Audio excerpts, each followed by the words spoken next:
let me throw another really, really, really in there, need to do this material as you go through there. So we're going to do stuff outside of this book, but this book gives us a framework. So there are literally hundreds and hundreds and hundreds of resources out there. And I have contemplated even doing this class without a book, but it seems like, at least for some of us, that we need that framework of, here's something I can hold in my hand that makes life a little better. So what I would like to do, though, today, at least to explain it a little bit, is one of the resources we want to put in place then is things outside of this book. This book covers a small subset of topics, but depending on what you want to do with Python, this barely scratches the surface of what Python can do. And so your discussion board task this week is we are creating a resource list of tutorials, helpful sites, other things that you can find for resources for Python. So a couple of things about this. You can't duplicate what other students do. You can't use python.org. We know that that's the authoritative site, but it's not always the easiest site to understand. You do not have to respond to fellow students. This is really just creating a resource link of places that you can go. So on Sunday, when suddenly you're going, oh man, I really have to get this homework done, and my instructor emailed and he's out driving somewhere and he can't help me and I got to figure this out, this is another resource list that we can use. So, a couple of points in there. Make sure when you create this, you put that resource in the title of your discussion board. If it does not have it in the title, it does not score. How about that? You can come back and edit it, and if I don't have that turned on, I can do that really, really quickly from here. But you also need to look at that resource. Go in and try some of the things in. A lot of these resources will have coding little insert boxes where you can actually try some of the samples in there. I will caution you that one thing you will run into is there is a lot of material that is in the version 2 of Python versus version 3. So I would encourage you to look and make sure that it's version 3. There's a lot of reasons to look at version 2, but I don't want to confuse you by having two different print statements, for example, and different things. So look for ones that are 3 dot something compliant. I actually looked at, have any of you guys heard of like Udemy and Coding Academy and some of those sites? You can actually go through and do courses in some cases fairly cheaply. And I looked at some of those sites for Python and other resources. And one of the things I found is a lot of those still are trying to teach in 2.7 or 2.8 or whatever the latest version of 2 point something is. That's great. It still gives you a lot of the same concepts, but I think we should probably concentrate on the latest and the version that's actually moving forward. So, no duplicated. Duplicated resources don't get credit. And, I actually said I will take off 3 points if you don't put it in the title. It just makes it easy for your fellow students to not duplicate. But go in and look at those. You will start to see some really amazing resources out there. And so go in and look at them. Sometimes you'll go, wow, this is better than my instructor will ever manage to tell me about how to do a while loop in Python. Or you might find a shortcut or a trick or a technique or something that you'd like to use and that may come in handy. And some of you may use this outside of other things. So I know we have at least one math major in here. We're going to pick on you now. And in math, a lot of times we use things like R. And so there are techniques that you can learn in Python that you can apply to R, which, do you want to tell us what R is real quick? Have you had to use it yet? Oh, okay. So there are a lot of different math modeling languages and different programs. R happens to be an open source free one that has at least as much power as some of the paid tools like SPSS and some of the other statistical software. So, but the same techniques we use in Python can apply into those. And so data science is one of those areas that's growing significantly in its value and where they want to compensate you or not. So we have a lot of material we're going to cover this week. So we're going to talk all about things like branching. We're going to look at how do we create a loop. And I think the loop is probably the most important thing we have in any programming language, because that gives us that power to do things iteratively. In other words, we do them over and over again. And it's something we're not really good at, but our computers are. And so how we distinguish those becomes really important. So if you will join me, and I always feel weird when I start typing or anything because I feel like I'm sunk down and you guys can't see me. So jump up and yell, throw things at my head if you have a question, because I can't really see you with the sea of monitors in here. So I'm going to open up, the very first thing, I'm going to open up an idle window just so I have one available. And remember the difference between interactive mode and script mode or batch mode. And so in our book, starting on chapter 3, it says, oh, we're going to learn how to use random numbers, we're going to use if statements, we're going to use while loops. And notice at the bottom it says, oh, and we're going to introduce you back to our friend, that pseudocode. In other words, how do I plan a program? So we're going to do a couple of things in here to start with. But one of the first things I want to try to do is we need to figure out how to import libraries. And so I'm going to go ahead and put a comment tag in. Do you guys want me to share out the screen onto your side again? Does that help? Okay. Let me do a couple of quick things here, and I will see if I can get that shared out. I want to make...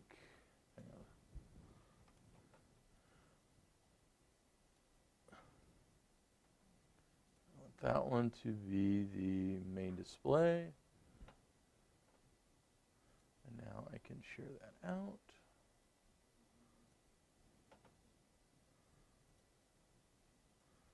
All right.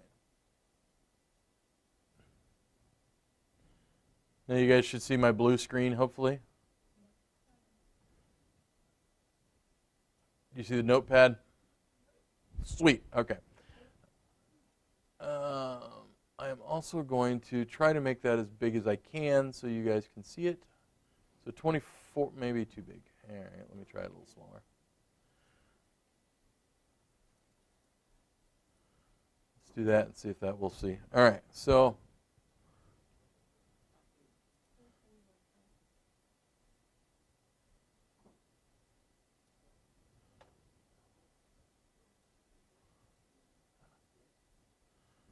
all right. Just because it's easier and I can blow it up, I'm going to put mine in Notepad. You are welcome to use Notepad. It takes me one extra step in here compared to using the idle environment, but I can make it bigger so you guys can see it easier. So the downside to that is it doesn't color code. So notice if I use a hashtag, it color codes it here. It does not color code it when I'm using Notepad. So just be aware of that. Drag that out of the way. So the first thing I want to do is I'm going to put in my name, and that's just going to be a standard. I'm going to say, that way I know your program, I know what it is. And this first one I'm going to do is I'm going to talk about import libraries. So importing libraries is pretty tough. I'm going to type import, and I'm going to type the library I need. And in this case, the first library I'm going to use, and we do it quite often, is we're going to import a library called random. And random, the library random, gives us the ability to add all kinds of random functions. Get it. That's not very tough. But it's not loaded by default. We have to actually say we're going to import that. And so if I come over here and you see it in, oops, I lost my, too many windows open.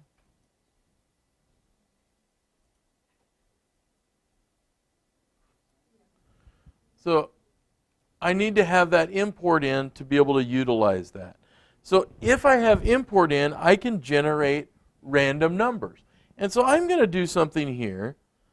And most of you have played with dice. Maybe you play games like Farkle. Maybe you go play craps in a casino. Whatever it is, we all understand what a dice looks like. Well, I'm going to assign a value to a dice. So I'm going to call it die 1 or dice 1. And I'm going to assign it a value, and I'm going to use the key phrase random. And remember, we're using those dotted things a lot, and we're going to put in dot rand. So we're assigning it something, and we're going to put it in that range of 1, 6. So in this case, I'm going to then print, and I'm going to print out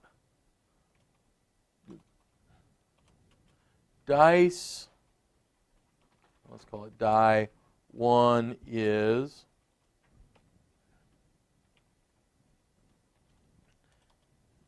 and then remember at the end of our programs we always want that open input statement so it holds it open.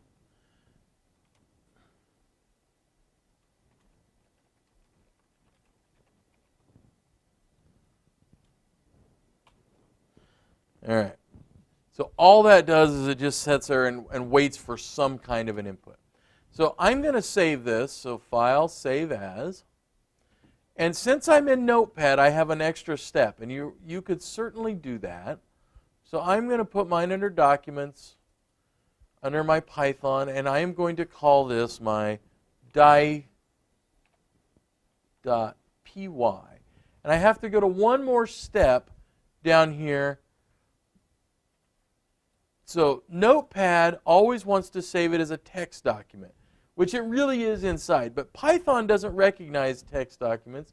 It says it needs to be a Python file or .py.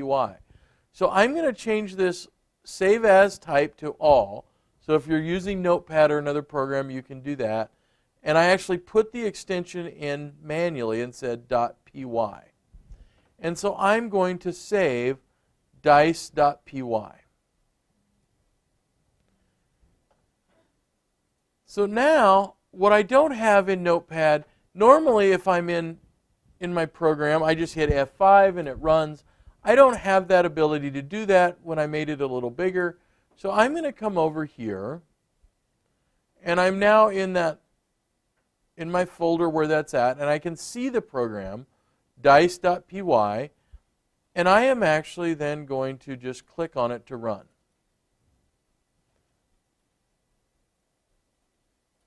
Or I can edit it. I must have done something odd in there. All right, so in this particular case, I have, now we see it in Python, so it's highlighted. So, and notice import shows up as orange. That's an odd color. I haven't seen that one before. And here I've got die1 equals random range of 1 to 6. I've got die1 is blank, and then I've got an input here at the end. So nothing exciting, but we're going to see if that actually gives us a.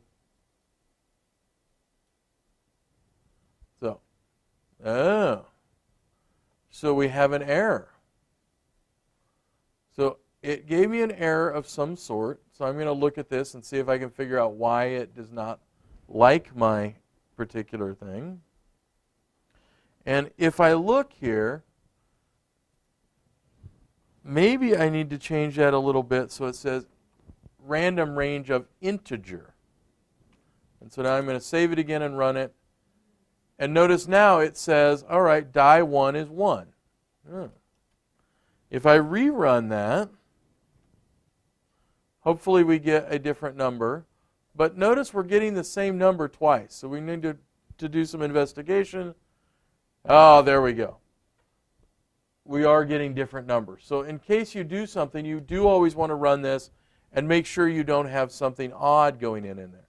So what this does, so this piece here says I'm calling the random function, and I'm calling the integer, so I'm getting a random integer between 1 and 6. So that's a really handy way I can do that. I can also do it a couple of other different ways. And so let's examine if we had 2 dice. So if we're going to play craps. So I'm going to set up die 2, and I'm going to set up random dot, and now instead of an integer, and notice what happens inside of the Python, makes it a little interesting. Notice it actually pops up the different options that I can have, and I'm actually going to click rand range, and now I'm going to put in the value 6. And I'm going to copy this down because I want to see what die 2 is, and I'm going to change that just slightly. So now I have dice 1 and dice 2. I'm going to get numbers out of those. Yes, I'm going to save it. I'm going to run it. 2 and 3. Okay. But what I'm looking for, see if I can get it to do it. And it's not going to do it quickly for me.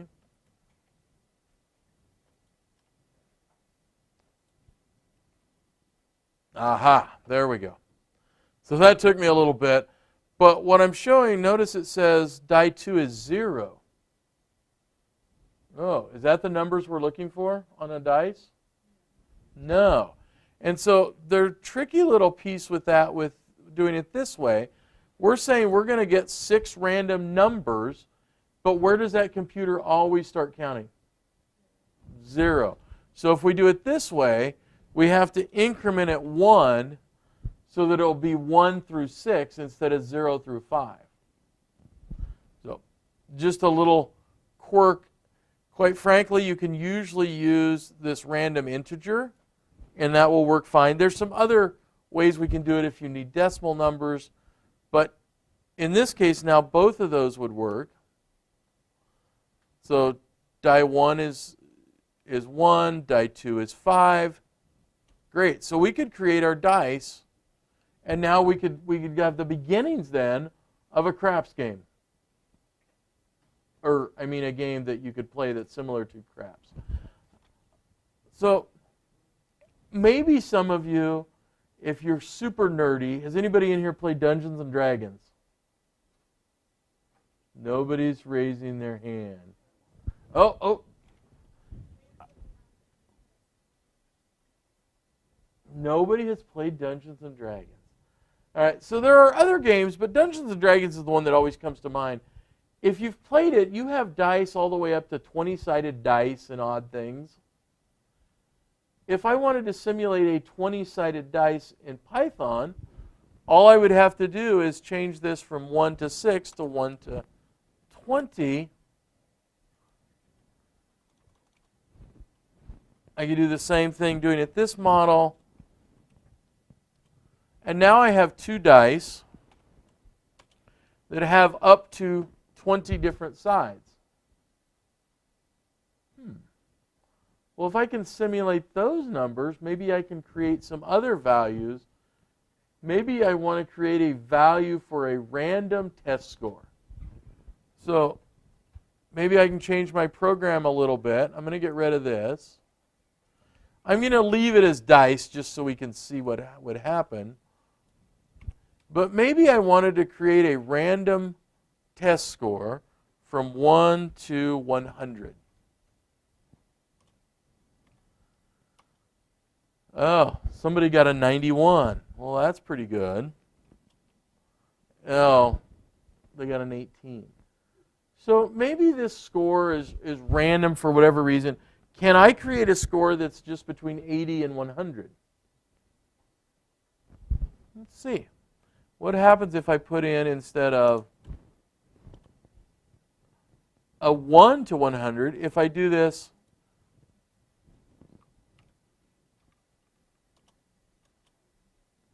so now I'm creating a set of random values between 80 and 100.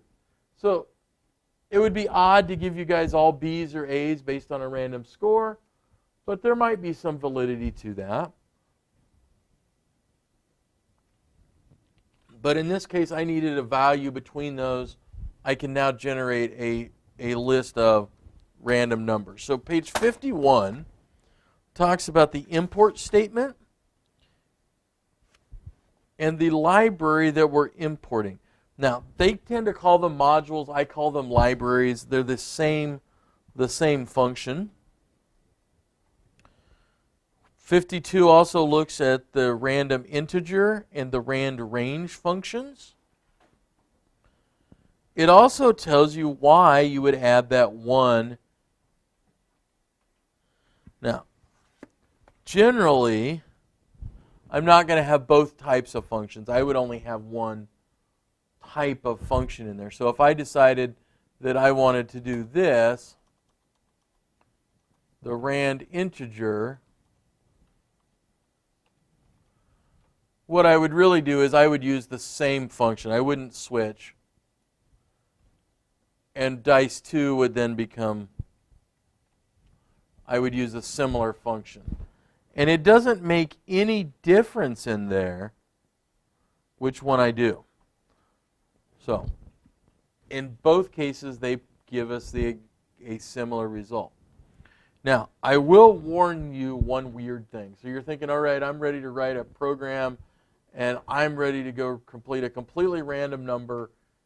And these numbers that Python generates with this model are actually what we call pseudo-random numbers. We have a fairly good chance we could guess what's going to happen. They're not purely random. So we have some better techniques if you're writing video games. But this works really well for us to start and get us introduced to the idea of how do we create random numbers. And if we combine this here fairly quickly with a while loop or some kind of a loop, we could simulate. We can start doing those things like Monte Carlo simulations where you simulate what happens if I roll a dice 10,000 times, what kind of values do I expect to see? And we can actually do it with 2 dice, and we can start to see how the odds on something like a craps game get developed. One of the other things that was really handy when we started working with pseudocode is we started looking at the ability to do if statements. So some kind of a logical operator was a really, really handy thing. So I'm going to change my program a little bit here. So I'm going to go back here so you can see it a little easier, what I've got going on. I'm going to leave the random in just for now. And I'm going to leave the input at the end, but I'm going to delete everything else, and I'm going to file, save as, and I'm going to call this program password protect. And remember, I have to call it .py because I'm in my text editor. And I'm going to call this password protect. So I'm going to put a couple of things in here to start with. And I'm going to put a print statement in, and I'm going to say, welcome to Cybersecurity 101.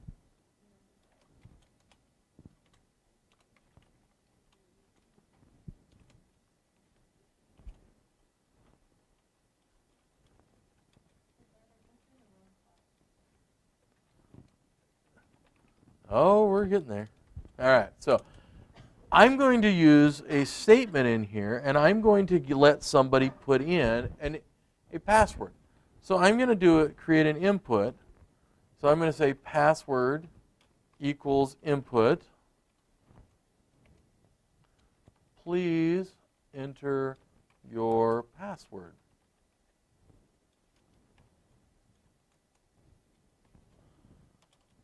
And I have now a password that they're going to put in. I want to figure out if they've got the right password. So I'm going to hard code in one, and I'm just going to shortcut it here. So I'm going to create an if statement. So if password.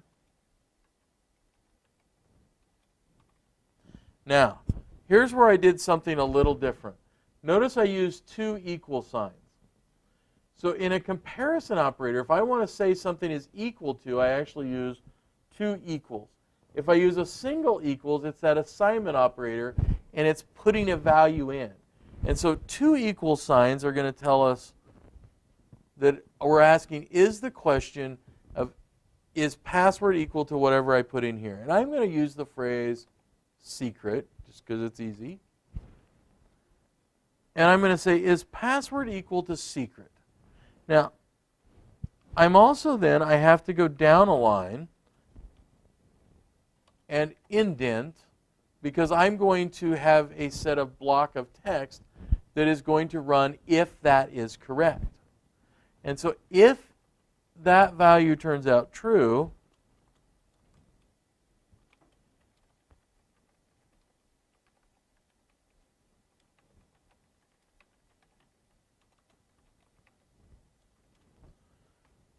all right, so everything that I have in here in this indented block is going to run if this password is indeed typed in there correctly. Now, I'm going to save this really quickly. So File, Save. And notice I have it over here now. So it's going to show up in my file. So Password Protect. I'm going to open it in idle just so we can see what it looks like in there. And notice now all our color coding is back. And notice, oh, that orange shows up again on if. And we're indented here. So we've got several of our steps. So now we can actually run this and see if our program works. It doesn't do a lot. All we're doing is making one comparison. Please enter your password, and I'm going to type it correctly the first time. It says you're granted access to nuclear secrets. Great. I'm going to run it again and see what happens if I put in the wrong password. And notice it doesn't give me that line here. You are granted access to nuclear secrets. Bless you. So the if statement is pretty powerful. It looks at, is this condition true or not? So if this condition we've created is true, then everything inside this block of indents will work. And I could actually put in almost an unlimited number of those if I wanted to. And this could be all different kinds of other code. It's all going to run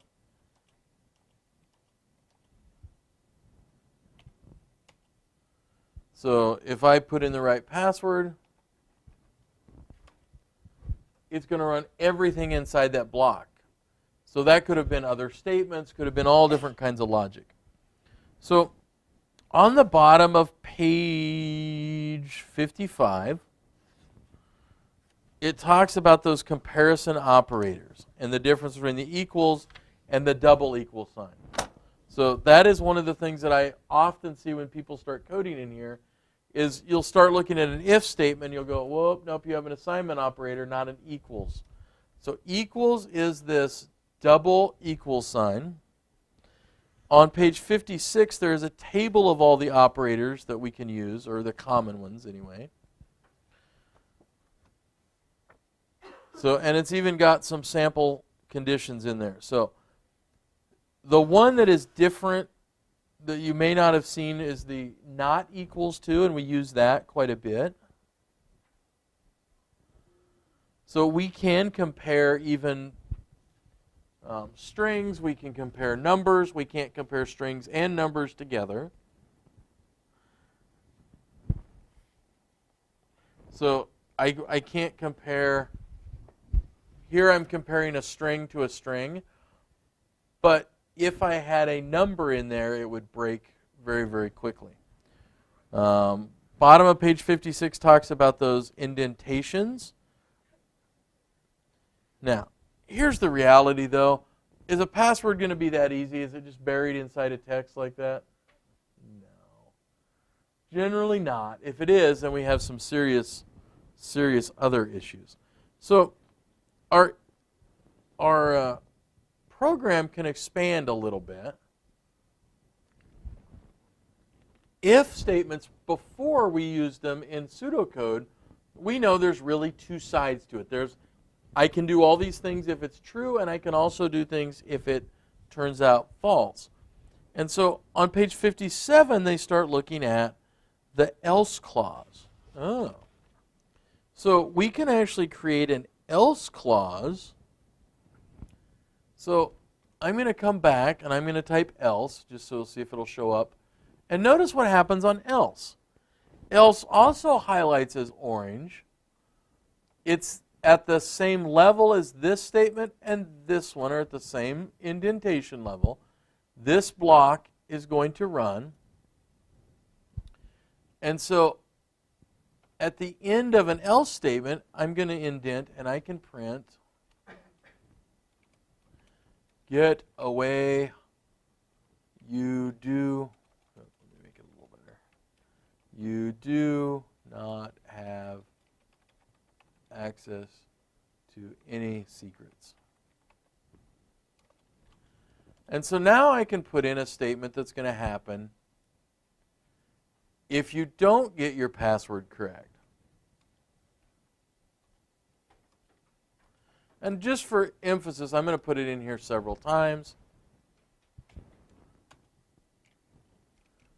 This is how we roll our security. And so we know if I type secret, it's going to say you have access.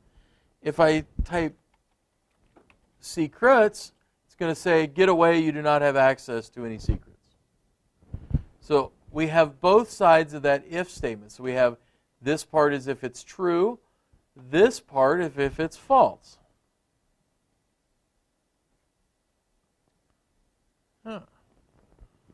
So those if statements are pretty powerful. And then I can actually put things inside of those. So I can nest those if statements if I need to. But I also have something that's even more powerful. This is kind of a cool statement that we're gonna work with, something called elif. So we're going to extend the power of that if then else statement, and I'm going to create a brand new one here.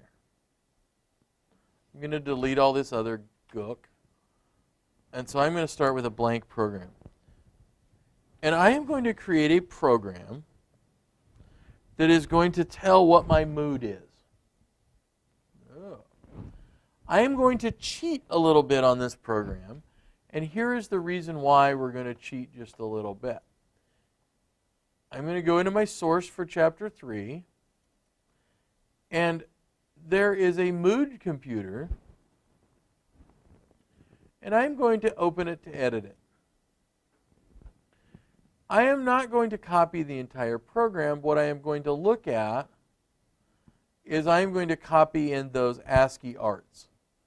So I don't want to have to recreate that ASCII art. It's in your book, and you can certainly try to do that. That's the part that I'm going to say is probably really okay to copy. So if I look at this program, and I'm going to leave it up here so we can see what the completed program is, I want to go through and see if I can create something similar. So I'm going to print a statement, and normally at the beginning of all your programs,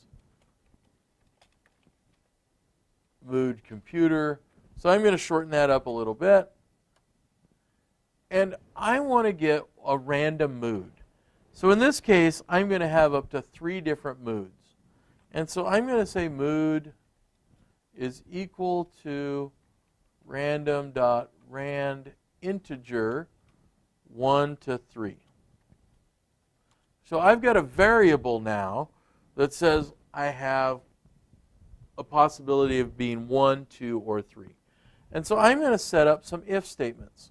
So my first one, I'm going to say if mood is equal to 1, I'm going to take action 1. And I'm just going to put a comment in there and say action if mood is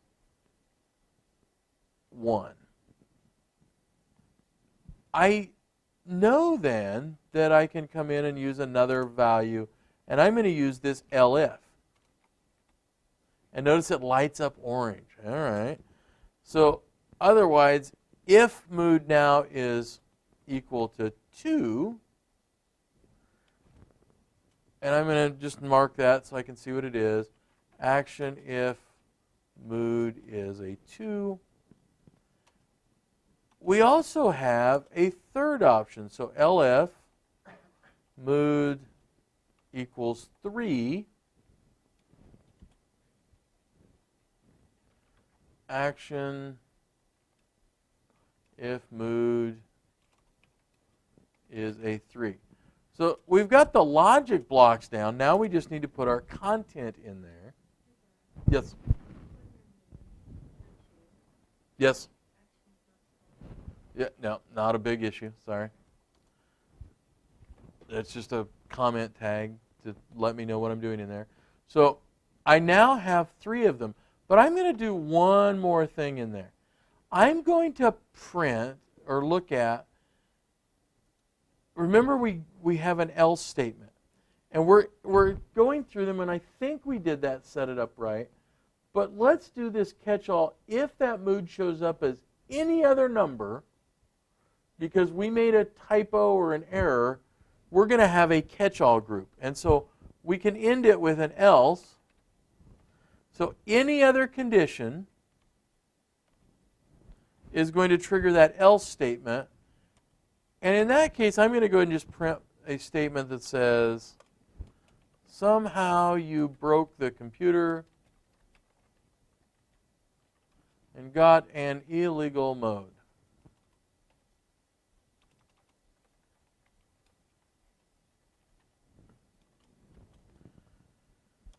Now, the reality is that should never happen.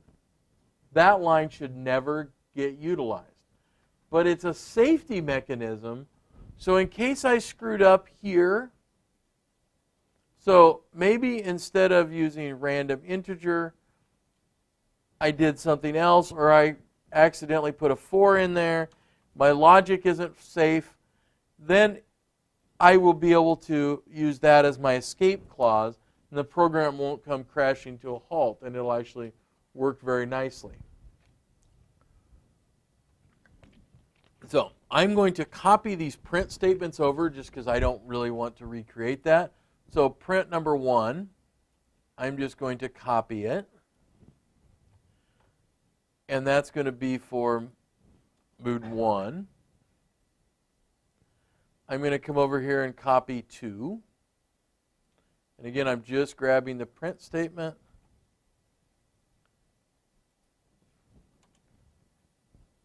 And I'm going to do number 3.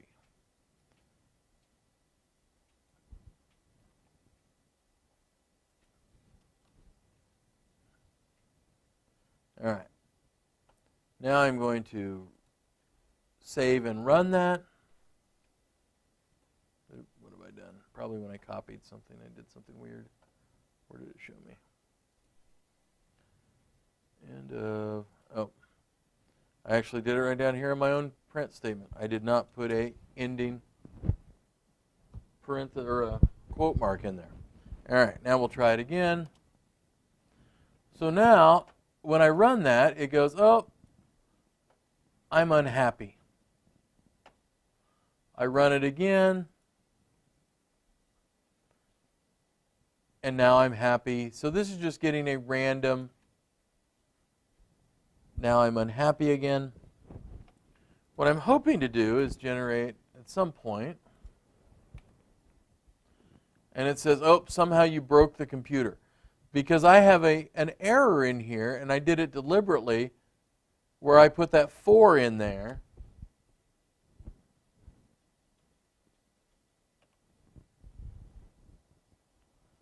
So I can go, oh, no, I should never have that.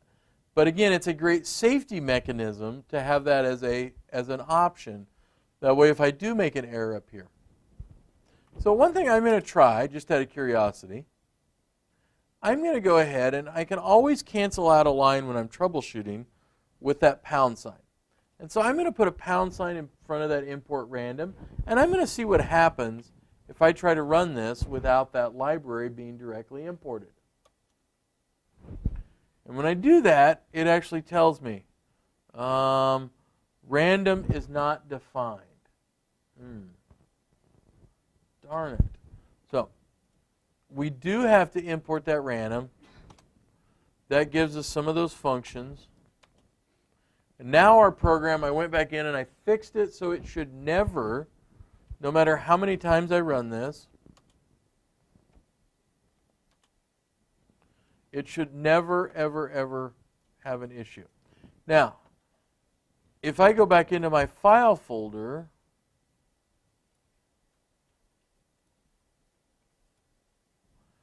and I look at this same program, and I want to run it, well, now I could actually run it a couple of different ways. So notice, and I've got it at the wrong name, I can actually run it directly from my File Explorer. And it gives this weird black on white text. So we're able to run that program. We don't have to go into idle to run it. You can actually just run that program directly.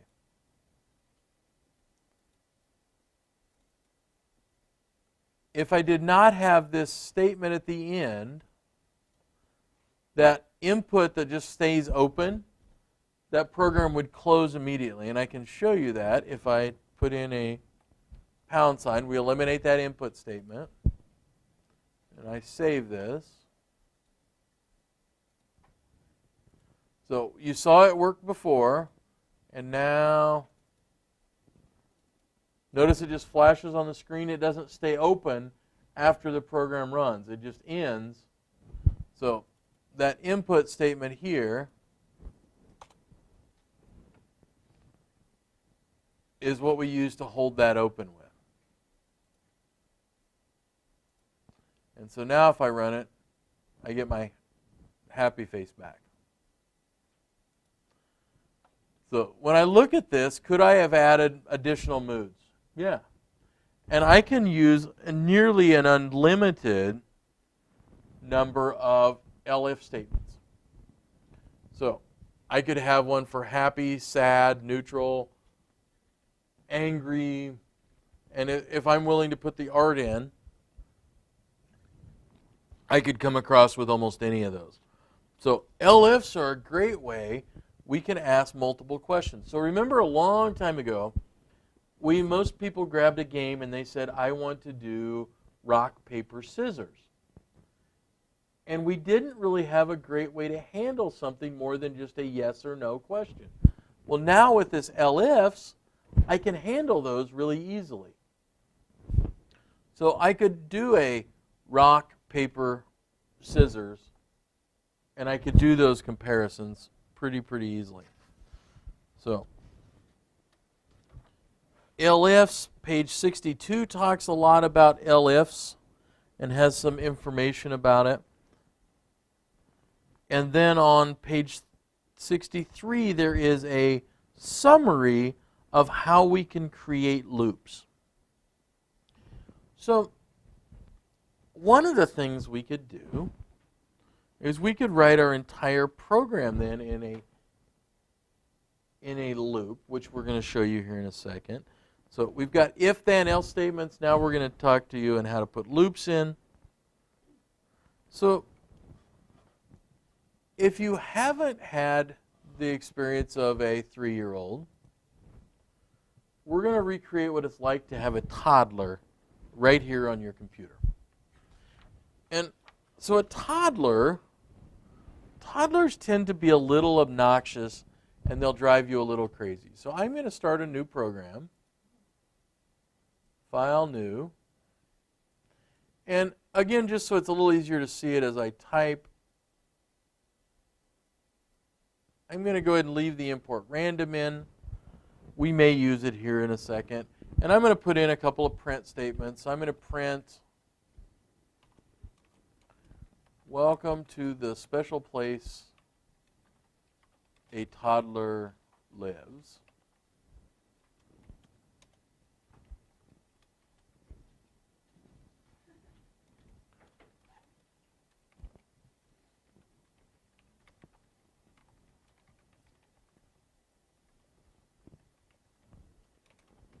All right. So I'm going to do a couple of things to start with. I am going to put in a variable, and I'm going to call it response. And I'm going to assign it a value immediately.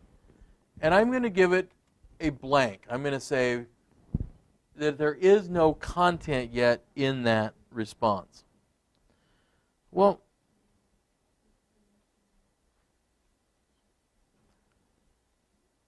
I am going to create my while loop. So I'm going to put the phrase while. So we're doing a while loop, and a while loop runs as long as the condition is true. And so we're going to say response does not equal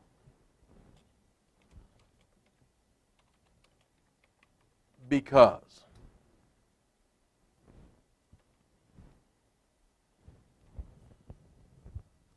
So everything inside this next indented line is going to run as long as this is still true. So we're indented in a line, we can run, and now I can actually get an input. So response equals input y.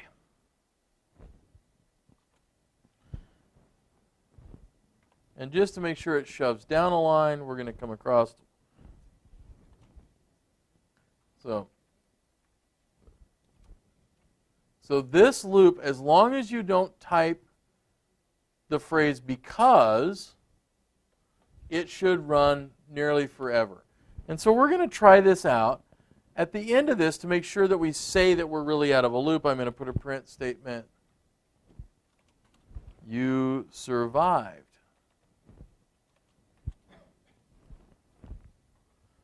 Now, I'm going to save this. So file, save as.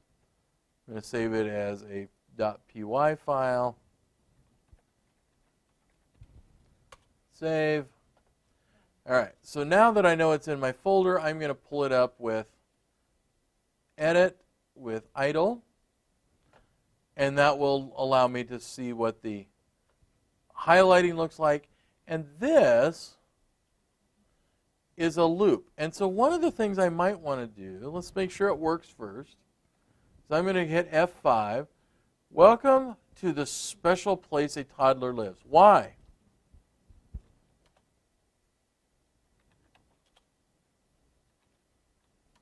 And this is going to run no matter what I put in, unless I put in, oh, I had to spell it. Helps if I spell it right. And until that errors out on that loop, so in other words, until the response actually was because, that flips this false because we said as long as that response is not equal to. Now, there's other ways we could do that, but this is just a handy way to show that loop. We didn't know how many times, so it's an indefinite loop. We don't know how many times that loop is going to go.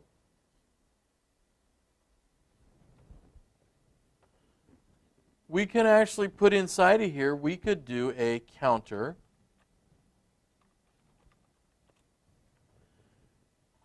And at the end of that, then we could print counter. And so if we wanted to check and see how many times that loop ran, we could do this.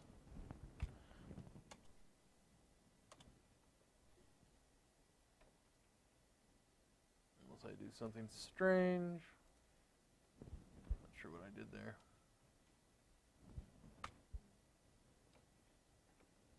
So we could put a counter in, and we could count the number of times that loop runs. It doesn't like whatever I did there. Something I did.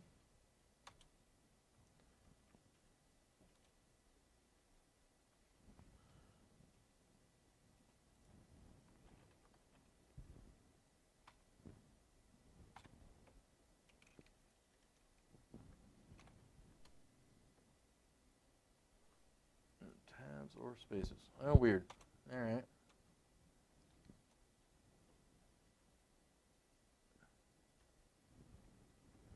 So counter equals counter plus 1.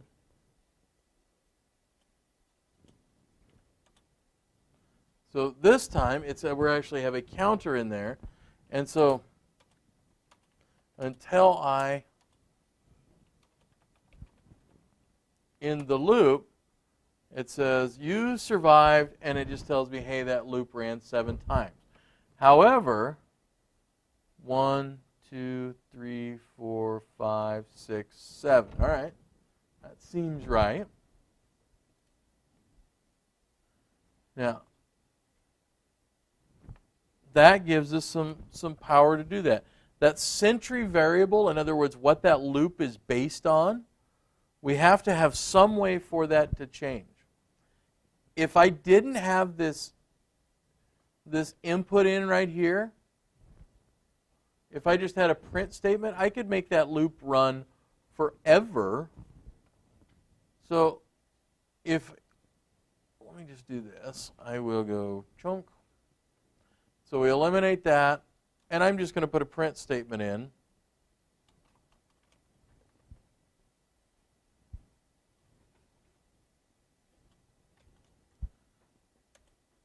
And so now all it's going to do is say the question why. So there I've just created what's called an infinite loop. There is no way for that program to ever end. I don't have the ability to change that variable that it's comparing to. And so it's going to run until I finally decide to break it with a Control-C.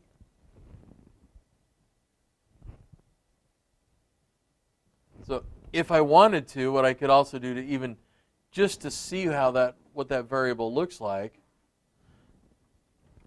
I could put my print counter right here.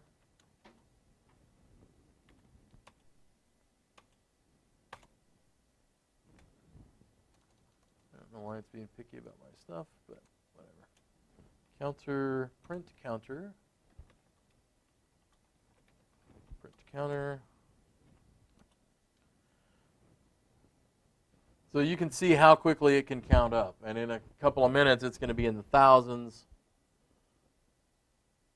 outputting those. And again, there's no way to get out of it. We took away the ability to change that loop. Now, if I wanted to base it on counter instead of on that response, I could do that. So while counter, I could change it this way, and I could say, while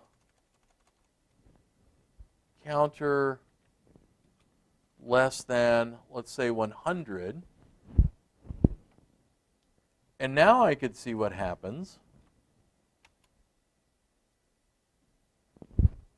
And notice that it exits that loop after it runs 100 times. So I got the ability to create a loop. I can modify what its sentinel value is. So I can base it on either a number, I can base it on an input. So as long as I can change that. So page 66 talks about avoiding those infinite loops. And so they actually have you create a program, and it does something very, very similar, and it dies. And so you can find that one if you wanted to. That program is called Losing Battle, I think. And so if I run it, it does an infinite loop, the same as what we just did.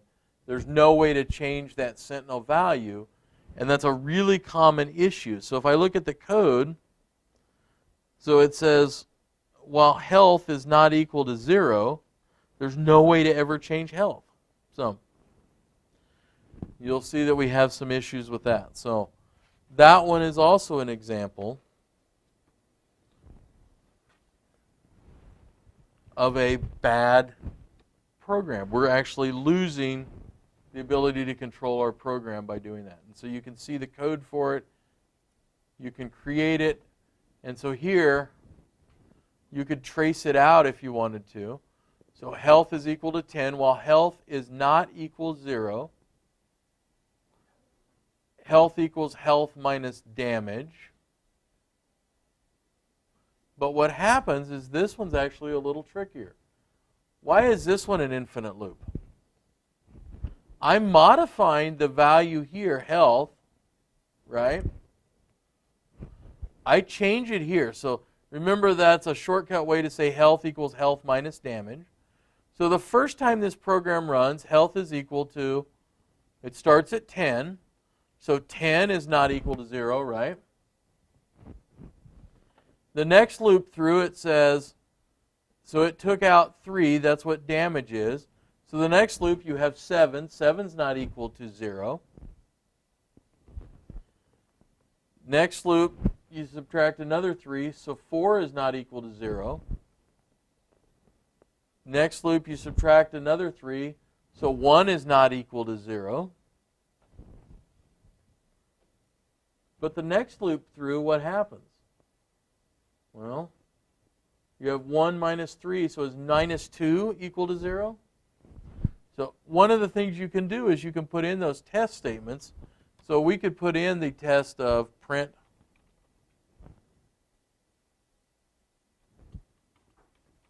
health. And so you can do that. Put in these temporary print statements and see what your values actually are. So if you look at that, that goes negative. It's never equal to that 0. So a simple change in this program, so while health is greater than 0,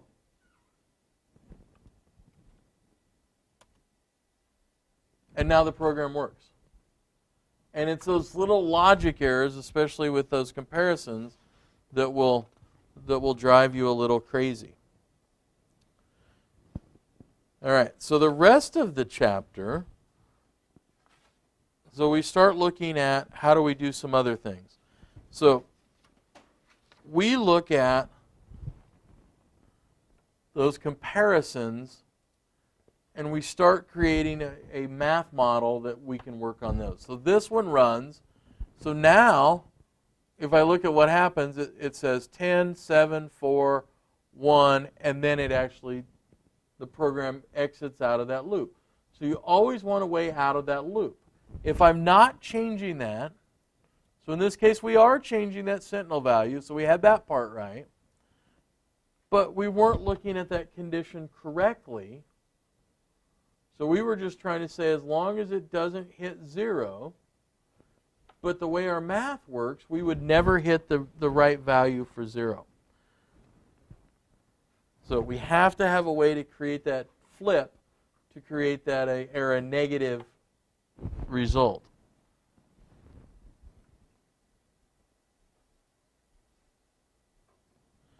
So on page 70, we start looking at a couple of interesting things. Our brains interpret things as true and false, but our computer does it, and it does it a little differently. If I ask you to say, is banana equal true, what does that tell you? The computer's going to interpret that. So we need to start thinking about how are we going to evaluate values and numbers. The computer is going to say, oh yes, banana is true. There does exist something called a banana. So we're going to start working with Boolean logic. So I would ask that you read from page 70 and work your way through. Try to do these problems. Try to look at them. So we have not operators, all different kinds of operators. So we're going to work on some of these in class on Wednesday. We're also going to take a look at our problem for this week. So we have a very typical problem. We're also going to look at what is going to be required for the grade on that problem. So what am I going to look at for the grading? Is it just getting the correct answer? Or is it also having some structure in your code? And we're going to look at what I am going to look at on that. So if you haven't got the book out over the break, because I know everybody went out and was playing with Python over the break. No? Whale watching is better than pythons. It could be. So make sure you look at that. Take a look at that over the next 2 days. Go in and as early as possible look at that discussion board and find some resources. You may well find they're helpful for your assignment this week even. So your assignment is in there, but I would ask that you wait until we discuss it on Wednesday before you post it. Some of you I know work so far ahead. And you guys are all like, no, not this week. We just got back from break. So, all right, let's go out. Have a great afternoon. Enjoy the rain. Yes.